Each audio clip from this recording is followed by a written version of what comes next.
অসমৰ মাটিত জন্ম হোৱা এজন সংস্কৃতিবিদ যাৰ জীৱনৰ মূল মন্ত্ৰ হ'ল সুৰ আৰু বাদ্যযন্ত্ৰ।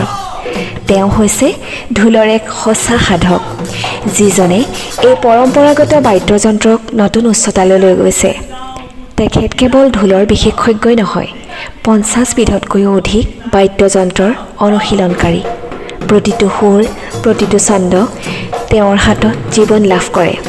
ঢোল কেৱল এটা বাদ্যযন্ত্ৰ নহয়, ই আমাৰ অসমীয়াৰ চিনাকি, ই আমাৰ সংস্কৃতিৰ হৃদয়।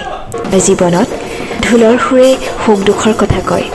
তেওঁৰ হাতৰ ছন্দেৰে ঢোলৰ মাধুৰ্য সৃষ্টিত এক অভিনৱ গাথা ৰচনা কৰিছে। বৰ্তমানলৈকে তেখেতক বহু সন্মান প্ৰদান কৰা হৈছে, কিন্তু তেখেতে জনালে এই সমাদৰহে তেওঁৰ জীৱনৰ প্ৰেৰণা। এজন ডাঙৰ শিল্পীৰ দায়িত্ব মাত্ৰ নিজক সন্মানজনক কৰা নহয়, পৰম্পৰা জীয়াই ৰখাও।